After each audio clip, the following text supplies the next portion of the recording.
काश्मीरचा कुपवाडा सेक्टर. रात्रीचे 1:30 वाजले होते. थंडी इतकी वाढली होती की श्वास घेतलो तरी फुफ्फुसात बर्फ जमा व्हायचो. कॅप्टन विक्रम आपल्या 5 जवानांच्या घातक टीमसोबत गस्त घालत होतो. विक्रम ह्यो तिसाक सामान्य मुलगो होतो, पण त्याच्या डोळ्यातली चमक सांगाची की हो माणूस साध्या मातीचो बनलेलोच नाही. तो आपल्या सोबतच्या जवानाक म्हणजेच समीराक मनाक लागलो, अरे काय रे समीर, सुट्टीवर गेल्यार पहिल्यांदा काय करतलं? समीर हसान आपलं मनाक लागलो, साहेब पोरीचं लग्न हा, तिका सोन्याची नथ घेवची हा. त्यावर विक्रम हसाक लागलो आणि म्हटले की नक्की घेऊया आपण. पण त्या क्षणी जंगलातले पक्षी अचानक अडेतडे उडाक लागले आणि तेवढ्यातच रातकिड्यांचा आवाज देखील बंद झालो. विक्रमान हाताने इशारो केलाय की थांबा. अचानक समोरच्या टेकडीवरून एक फ्लेअर गनचो गोळो आकाशात वरती केलो आणि संपूर्ण परिसर उजळणत निघाला. आणि त्यानंतर सुरू झालं त्या म्हणजे युद्ध. शत्रू त्यांका 4ही बाजूंनी घेरलेला होता. पहिलीच गोळी समीरच्या थेट छातीत येऊन लागली. ज्या हातात त्याका लेकीसाठी नथ घेवची होती तो हात आता रक्तबंबाळ जाऊन खाली बर्फावर आदळलो. समीर! विक्रम जोरात आपला आरडाक लागलो.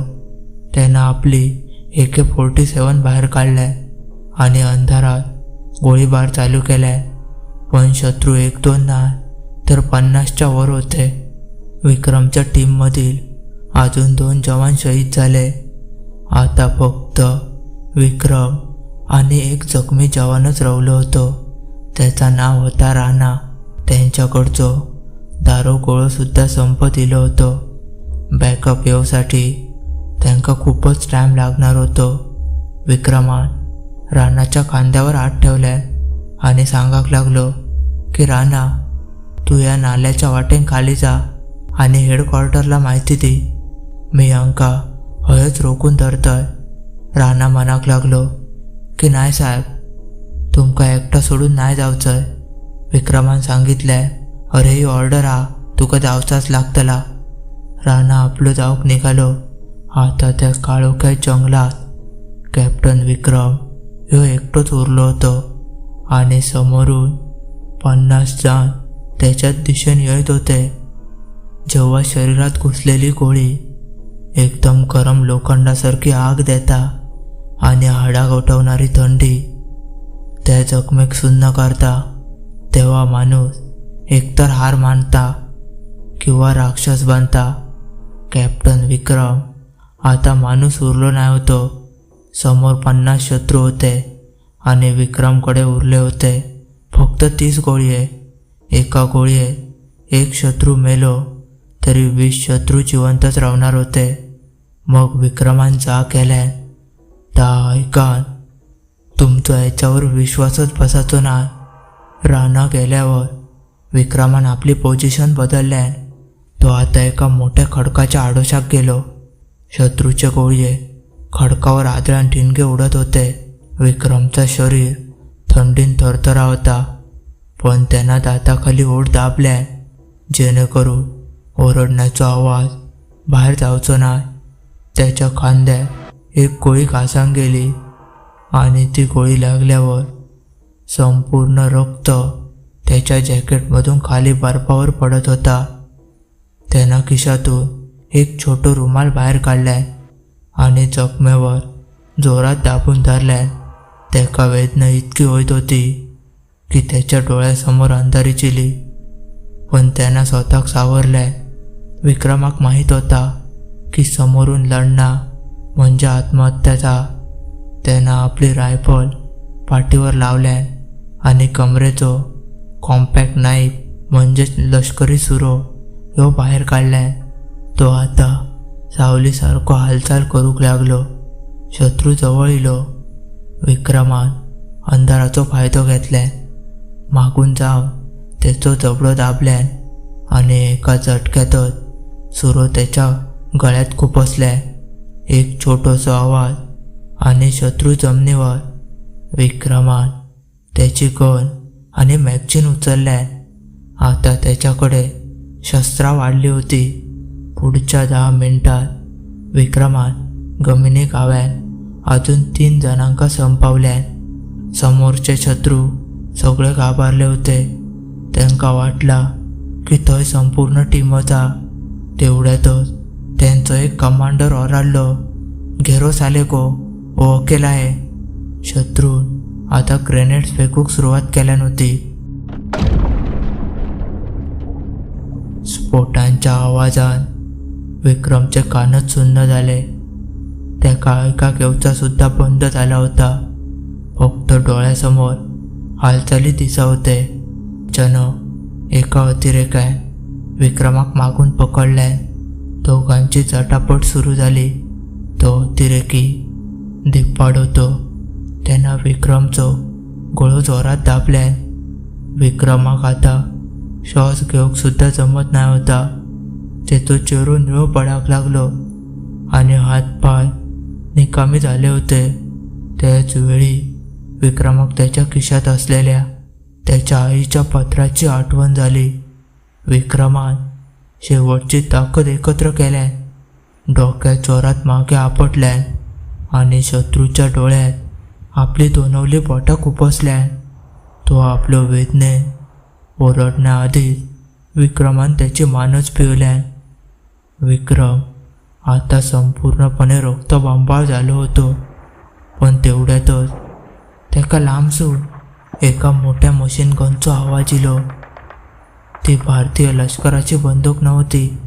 समोरच्यांनी आता हेवी आर्टिलरी आणलेली होती. एका मोठ्या बॉम्बचो गोळो विक्रमच्या अगदी जवळच येऊन पडलो आणि जोरात फुटलो. सगळीकडे धूर पसरलो होतो. विक्रम खाली पडलो. त्याचे दोनवले पाय दगडाखाली दबले गेले आणि समोरून 10 अतिरेकी त्याच्याकडे बंदुकी रोखून चाला होते. त्यांच्या हातात व्हिडिओ कॅमेरा चालू होतो. त्यांका विक्रमचो चिरछेद लाईव्ह दाखवचो होतो.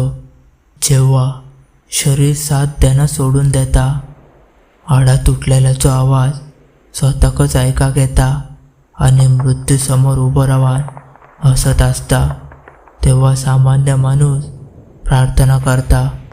पण एक फौजी फक्त स्वतःच्या रक्तात इतिहास लिहिता.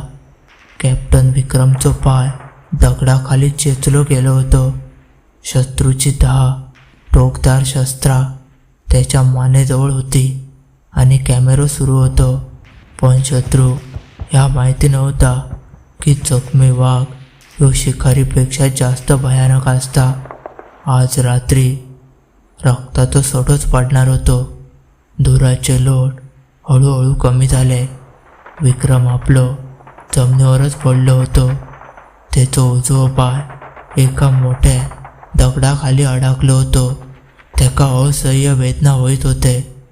शत्रूचो कमांडर, ज्याच्या डोळ्यात खूपच राग होतो, तो विक्रमच्या जवळ इलो. त्याने आपलो पाय विक्रमच्या जखमी छातीवर ठेवल्यान आणि जोरात दाबल्यान.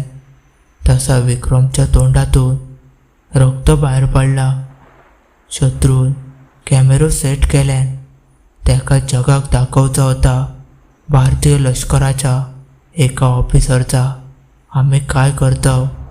आणि तो बोलाक लागलो, बोल, तुझे शेवटचे शब्द काय असत, आमच्यासमोर सांग. तू कदाचित वाचाक शकतस. त्यांच्या त्या वाक्यावर विक्रम आपलं हसलो. त्या रक्तबंबाळ अवस्थेतही त्याचा त्या हसू बघून कमांडरची तर चांगलीच दणदणली. विक्रमान कमांडरच्या तोंडावर आपली रक्ताची थुंकी उडवल्या आणि शांत आवाजात म्हणक लागलो, माझ्या देशात पाहुण्यांका देव मानतात, पण कचऱ्याक फक्त जाळलाच जाता. तेवढ्यातच विक्रमान बघितले की त्याच्या हाताजवळ एक पडलेलो शत्रूचोच खंजर होतो. त्याने कसलोच विचार न करता आपल्या खिशातून शेवटचं राखून ठेवलेलो ग्रेनेड ह्यो बाहेर काढलाय. त्यांना पिस्तूल नाही तर स्वतःचो जीव पणाक लावलेलो होतो. शत्रू काही समजण्यापूर्वीच विक्रमान तो खंजर उचललाय आणि स्वतःचो पाय जो दगडाखाली अडकलो होतो त्या ठिकाणच्या माणसावर वार केलाय, जेणेकरून तो पाय ओढून काढता येईल. त्याका असह्य वेदना होत होते, पण त्याचो पाय मोकळो झालो. तो लवकर उठलो. एखाद्या जखमी सैतानासारखो त्यानं समोरच्या 2 अतिरेक्यांच्या मानेवर थेट उडी घेतलाय. त्याच्याकडे गोळी नाही, तर तो फक्त हातात आणि त्या खंजरानंच लढावतो. त्यांना एका अतिरेकाचे डोळे फोडले आणि दुसऱ्याची मान हातातल्या साखळीन आवळल्या. शत्रू गोंधाळले. त्यांका वाटला की हो मेलो हा, पण ह्यो तर जिवंत ज्वालामुखीच निघालो. विक्रमान 5 जणांका लोळवल्या नव्हता, पण कमांडरने मागून विक्रमच्या पाठीत सुरो खुपसलाय. विक्रम गुडघ्यावर खाली बसलो. कमांडरान त्याची बंदूक विक्रमच्या कपाळाक लावल्या. बंदुकीचो घोडो दाबलो गेलो, पण गोळी काय सुटाक नाही.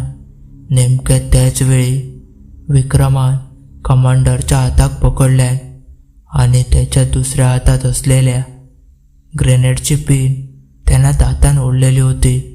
विक्रम कमांडरकडे बघून हसाक लागलो आणि म्हणाक लागलो, चल आपण एकत्रच जाऊया. लोक म्हणतात की मृत्यूच्या वेळी अख्ख्या आयुष्य डोळ्यासमोर जाता, पण कॅप्टन विक्रम समोर त्या क्षणी फक्त त्याका तिरंगो दिसावतो. रक्त बंबाळ हात, शरीरात घुसलेले 7 गोळये आणि हातात पिन काढलेलो ग्रेनेड. शत्रूचो कमांडर या सगळं बघून थरथर कापाक लागलो, कारण त्यांना पहिल्यांदाच मरणाक डोळ्यात बघितल्या नव्हता. आणि ह्या अनुभवाचो शेवट ऐकल्यानंतर तुमच्या श्वासांवरचं नियंत्रणच सुटला, कारण जा घडला त्या तुमच्या विचार करण्याच्या पलीकडचा हा. विक्रमान ग्रेनेडची पिन काढलेलीच होती. फक्त 3 सेकंद उरले होते. समोरच्या कमांडरने घाबरून विक्रमावर लाथ मारलाय आणि लांब पळायचा प्रयत्न केलाय, पण विक्रमान त्याचो पाय अशा घट्ट पकडीत पकडल्या नव्हतो की जणू काळ रात्रीनं त्याका जखडलेला होता. विक्रमच्या चेहऱ्यावर एक रागीट पण शांत समाधान होता. त्यांना डोळे मिटले आणि आपल्या आईचो चेहरा आठवलाय आणि जोरात ओरडलो की भारत माता की जय. आणि तेवढ्यातच एक प्रचंड मोठो स्फोट झालो. आगीचो गोळो आकाशात उसळाक लागलो. आजूबाजूचे 2-3 अतिरेकी त्या स्फोटात हवेतच उडान गेले. सगळीकडे स्मशान शांतता पसरली होती. फक्त बर्फावर पडलेलो धूर आणि रक्ताचे थेंब तेच काय ते उरले होते. धूर कमी झालो. कमांडर रक्त बंबाळ अवस्थेत पडलो होतो. त्याचे पाय हवेतच उडले होते, पण तो अजून मात्र जिवंत होतो. तो रांगत आपल्या बंदुकीकडेच जात होतो. त्याका वाटला की आता आपण वाचलोय. इतक्यातच जंगलाच्या त्या काळोखातून एक सावली बाहेर इली. ती बॅकअप टीम नाही, तर तो होतो सुभेदार तानाजी, ज्याका सुरुवातीकच गोळी लागली होती आणि ज्याका आपण मृत समजलं होतं. तानाजीच्या पोटाची आतडी बाहेर इली होती. त्यानं एका हातात ती दाबून धरलेली होती आणि दुसऱ्या हातात त्याच्या पूर्वजांची मराठी तलवार, जी तो नेहमी सोबत ठेवायचो, ती होती. तानाजीच्या डोळ्यात पाणी इला. त्यानं एकही शब्द न बोलता त्या नराधम कमांडरची मान एकाच झटक्यात धडा वेगळी केल्या. तानाजी रांगत विक्रमच्या मृतदेहापाशी पोचलो. विक्रमचा शरीर छिन्न विछिन्न अवस्थेत पडलेला होता आणि त्याचा उजवा हात अजून सुद्धा मुठीत काहीतरी घट्ट धरून होतं. तानाजी थरथरत्या हातात जाऊन ती मूठ उघडल्या. त्या मुठीत होता विक्रमच्या होणाऱ्या बायकोसाठी घेतलेला लग्नाचा मंगळसूत्र, जा त्याने गुपचूप खिशात ठेवलेला होता. तो आता रक्तात संपूर्णपणे लाल झालो होतो. दुसऱ्या दिवस सकाळ झाली. भारतीय लष्कराचा हेलिकॉप्टर थै येऊन पोचला. जवानांनी बघितल्याने की समोर 50 मृतदेह पडले होते आणि 2 योद्धे थै शांत झोपले होते. एक जाना स्वतः उडवून दिले आणि दुसरो जो मरणसुद्धा शत्रूक मारण्यासाठी पुन्हा उठलो होतो. आज सुद्धा कुपवाड्याच्या त्या खोऱ्यात जेव्हा बर्फ पडता तेव्हा रात्रीच्या वेळी भारत माता की जय असे गर्जना ऐकाक येतात. असं थैले लोक सांगतात, पण लोक म्हणतात ते आत्मे असत. पण भारतीय सैन्य म्हणता ते आपलेच अमर पहारेकरे असत. जर तुमका या वीरांचो अभिमान वाटत असात तर जय हिंद कमेंटमध्ये लिहिल्याशिवाय पुढे जाऊ नको. कारण तुमच्या एकाच जय हिंदमुळे त्या शहीदांच्या आत्म्याक शांती गावात, ज्यांना तुमच्या झोपेत असताना स्वतःचं घर उद्ध्वस्त होऊक दिल्याने. मित्रांनो, ह्यो अनुभव तुमका कसो वाटलो ह्या माका कमेंट करून सांगा. आणि अजून सुद्धा मालवणी गोष्टी या चॅनल सबस्क्राईब करूक नशात तर सबस्क्राईब करून टाका. तुमच्याकडे सुद्धा असे भूतांचे सत्य अनुभव असतील तर माका ईमेल किंवा इंस्टाग्रामवर पाठवू शकतास. त्याची लिंक मी डिस्क्रिप्शनमध्ये आणि स्क्रीनवर दिलेली असा. चला तर मग भेटूया पुढच्या व्हिडिओत. तोपर्यंत धन्यवाद.